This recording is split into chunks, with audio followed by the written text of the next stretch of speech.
Welcome back, everybody. Alistair here. So I kind of want to talk about like the direction of this channel, okay? Because you probably noticed that I upload less frequently as time goes on. Like I go in bursts. Last video I uploaded prior to this sequence of videos was back in November, and this set of videos was, over the last 2 weeks and all that sorts of stuff, right? And so you probably noticed this pattern with this channel if you've been around long enough that I happen to upload in bursts and then I don't upload for like 5 months or so. And I know that's probably not the best thing for the algorithm. I can't really complain about the algorithm not favoring me if that's the case. But here's the thing. I'm going to tell you why you probably kind of should continue to expect this. I mean, I'll still try and upload at a more regular frequency, but it's not going to be all the time. And the reason I say that is because I'm kind of making this video and recording while I'm a little bit sleep deprived and I'm about to go into the lab because I work as an engineer professionally. That's my day job. And, this work has been pretty long. I've been spending a lot of time in the lab. And so I know some of you might be asking, what is the goal of this channel? Well, I'm not intending to turn this channel into a professionalized gig. Okay, if you watch my debate with Food Slops way back when, I said I don't understand like how anybody can sit in front of a camera for 3 hours a day and consider that fun. Like, I know maybe it is for some people, it's just not my cup of tea. Even the first video I uploaded, 2 weeks ago when I got back into uploading videos, I'm not trying to turn YouTube into a professionalized career. I see myself as just a man who has a small audience, who shares his 2 cents on the internet, and people like it or disagree with it, like it or dislike it. That's just how it works. This is not a professionalized gig for me. I'm just another guy, another voice on the internet, small corner of the internet, just giving his 2 cents and seeing if people like it or dislike it, and looking for more or less an exchange of ideas. Okay. And the main thing is that I actually really enjoy what I do. I enjoy working as an engineer. I've always wanted to be an engineer since I was a kid. And I ended up, going to college and getting my degrees and, becoming an engineer professionally. And I do work that I enjoy. I like building things. I like tinkering with things. That's always been a passion of mine. That there's no hidden secret there. And so like, even if I was given the opportunity to make a YouTube a professionalized career, I still wouldn't, because I enjoy working as an engineer. That's always been my dream job since I was a kid. And so I like doing that. I like building things. And so, but I think it's also beneficial for the audience as well, you guys, okay? Because I love sharing my thoughts. It's beneficial in the way is that, like, how when you're watching anime and, every once in a while they have sections in a season where it's just the beach episode that everyone loathes. It's just fan service. It's filler content. It doesn't advance the plot. Nobody likes that stuff. Okay. And if I became a professionalized YouTuber where I'm uploading consistently because that is my main income, then all of a sudden that would basically mean that I would be forcing down content down your throat that you probably don't even want, you don't even enjoy. And so the thing about it is, with the filler content, I was like, I'm sparing you guys from that sort of stuff. I'm not here to basically, waste your time. I don't want to waste your time. Honestly, it's better that I upload at a comfortable pace for myself where I give you good ideas to engage with, rather than just give you filler content to basically just waste your time. I don't want to waste your guys' time. I'm going to be honest. I always hate polite conversation, but like, that's what's going to happen if I were to end up being a professionalized YouTuber. And for instance, in YouTube, for whatever reason, and we're so far from that, I'm not looking forward to that, becomes my main source of income, is that I would have to then basically do that kind of content. I don't want to do that. Me not making this a professionalized job leaves a level of authenticity for this that I think you'll enjoy if you continue to follow the channel. Okay. If you continue to follow the channel, knowing that my full-time job isn't being a YouTuber, like somebody like Food Shops or whatever, or anybody else, because it's not my full-time job, you can at least expect a level of authenticity on what I'm saying on this channel, as opposed to other people who are basically trying to do a professionalized gig. I don't want to go on a whole rant on why professionalizing things and bringing money into the equation makes things less fun, but it's not a new thing. It happened with YouTube. The early days of YouTube, people had fun, they made meme videos, and they had fun discussion. And so that was before YouTube became heavily monetized, corporatized. It's the life cycle of everything, okay? Is that it starts out briefly as this thing, it's just unsustainable. Maybe it's a digital service, and eventually, because, the platform needs to make money, it becomes professionalized, and then everybody's just competing in this over-professionalized corporate context. So I think that will be a benefit to you guys if it remains that relationship. This is not a professionalized channel and I just upload at my own pace, is because at least when I upload a video, you can expect a level of authenticity on what I'm talking about, rather than somebody who's clout chasing because he needs to pay his rent. Okay, that's the way you can kind of see it. That being said, I don't want to go too much into that. I know I just spent 5 minutes talking about side stuff. I want to start talking about why the American worker is not competitive. Is because I got in an argument with a buddy, more like a friend of a friend, about the standard of living. Okay, and he basically said, like, everybody else outside of the United States lives in mud huts. And I was like, are you literally that ignorant to realize that maybe the rest of the world isn't as third world as you think it is? That, maybe the Western world, just this brief 500-year period of European colonialism that put Europe ahead of the rest of the world, is not a forever thing. It's not going to be forever. And so, just maybe, the world is not as underdeveloped as it used to be. And the reason that you have these developmental differences, some will say imperialism. I'm not going to get into whole nitnoy arguments about this, is because I don't want to get get in arguments with third worldists about this, but the concrete reason why there's developmental differences between nations and the Western world and the rest of the world, at least for the 20th century and before, is because the Industrial Revolution started in the British Empire in the early 18th century, around 1710, with Thomas Savery, if I can remember, or no, the Newcomen steam engine, or steam-powered water pump. And that was what kicked off the Industrial Revolution. And if you don't think that the steam engine wasn't a big deal for humanity, I'm going to go ahead and put it into there. The steam engine was the first time in human history that humanity was able to tap into a non-human, non-animal form of external work that was scalable and modular. You didn't need to be next to rivers to run a grain mill. You could do it anywhere. And so you had manufacturing, the factory system all emerge from this, and even the capitalist mode of production. But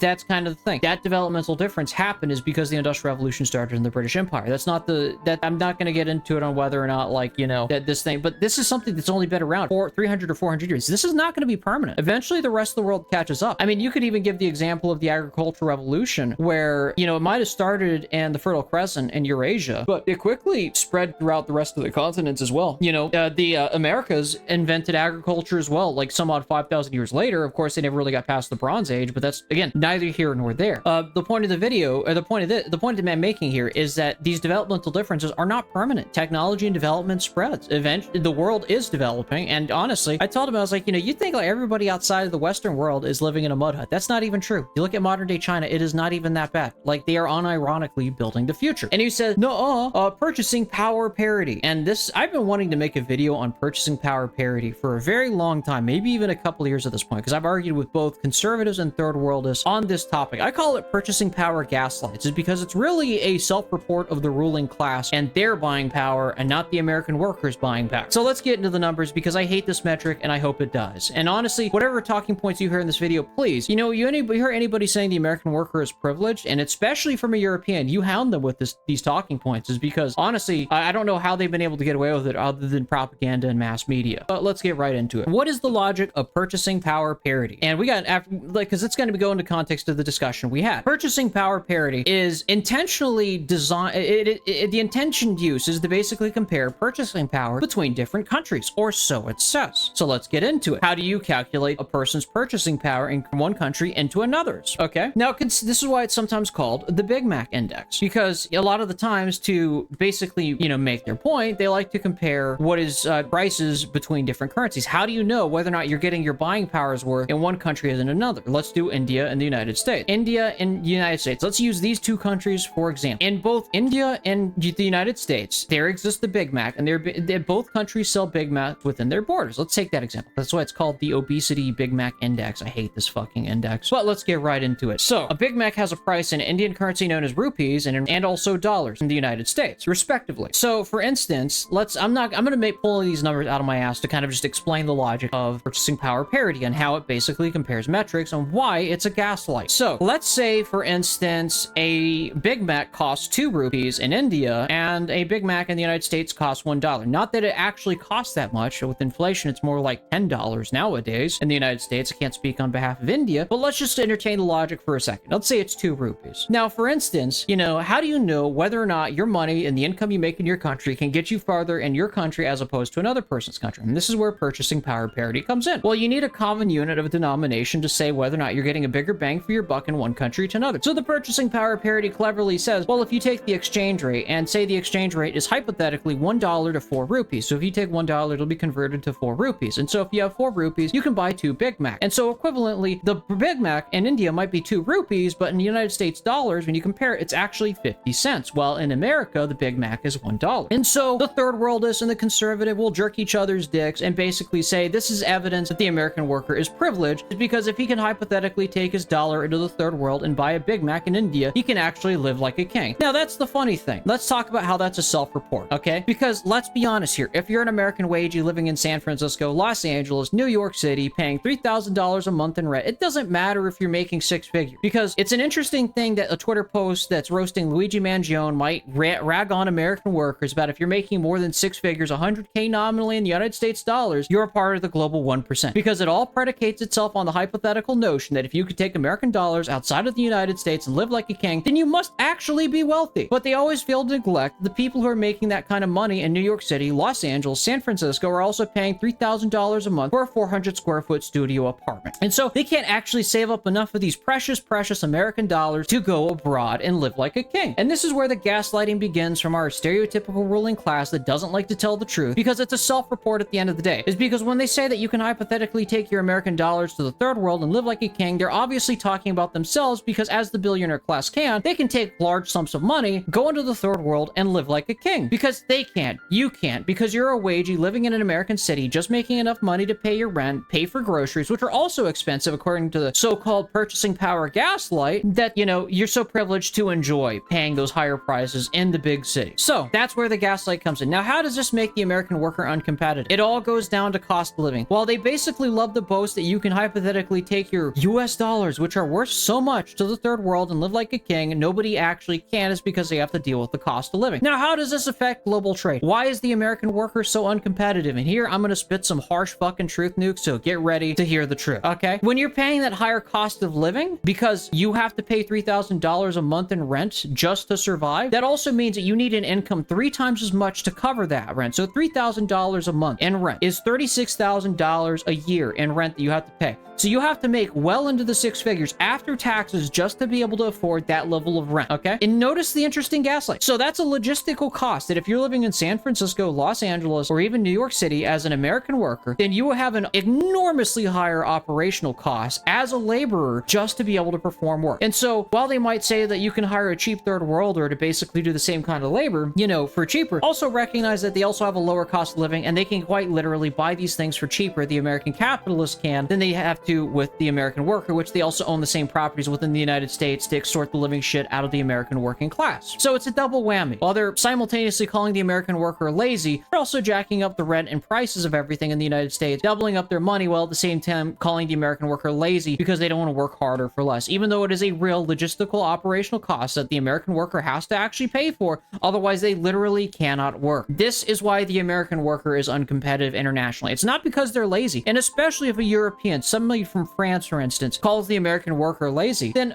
point out the fact that how can somebody be lazy if the United States doesn't even have mandated vacation holidays for most workers? In fact, that might not even be a thing, honestly. But the same country that quite literally gives their workers a 2-month vacation time every year. No, the American worker is not lazy. They're lied to and gaslit by not only their ruling class, but other countries who want to believe that the American worker is lazy, when in fact, they aren't even guaranteed vacation days like the Europeans are, okay? And so, yeah, I'm a little bit heated because I'm going to be honest, I'm a little bit short on time, and I don't want to spend too much time making this video because I've got to rush into the lab. I'm not complaining about my cost of living, but I just, you know, I hear the numbers, and my autistic engineer brain just can't handle, you know, hearing this stupid take from such retards like economists who think they're good at math and come tell you, oh, you're privileged because, you know, if you take your dollars hypothetically to the third world, you can live like a king. No, that's bullshit. It's a gaslight. Whenever somebody uses the purchasing power parity to say that American workers are the most well-off in the world because they're comparing nominal values to nominal prices in the third world, you point this fact out and you hound them as antagonistically as possible, is because honestly, why wouldn't they deserve it? Like, you know, if you're an American wage, you paying $3,000 a month for a 400 square foot studio in San Francisco, like, why wouldn't you be pissed off when somebody says that you're privileged while some ruling class American rich kid is living in Norway paying only $1,100 a month in rent and making well into the 6-figure salary, well above you, you know, and is saving up tons of money to basically gaslight you through these propaganda media apparatus. So yeah, be an autistic prick and hound these people. Carry my talking points. I've seen it happen before. You guys do great about that, and actually carry these talking points to where other people hear it. Because the fact is that, like, you know, they're going to continue to gaslight. Why let them get away with it? I didn't let that guy get away with it. My friend of a friend, he's like saying American workers are lazy. Like, why would I let him get away with that? It's like, it's almost offensive. Why not? Just bring it up. Bring out the cold, hard facts, the numbers, to expose the gaslighting and lying that the ruling class does to its own working class. And I'm going to be honest with you, while I wrap up this video, you know, the ruling class of America hates its own working class. That's just the fact. Both conservatives and Democrats will gaslight the American worker and treat them like shit. There is no party of the working class in the United States. You know, both of them, all of them hate the American working class. And that's the problem. Nobody's speaking up for the American worker, and then they wonder why, like, they're just not getting any support. But I hope that explains some stuff, because I want more people to hear these words. I want, you know, to see people carry these ideas forward, is because, you know, they're only going to get away with it unless you challenge their opinions and challenge their ideas. So I'm going to go ahead and close off the video. I got to get into work, so I will talk to you guys later. Maybe I'll upload more videos, but I think it's just better I upload at my own pace. You guys have a good evening, or good day, really.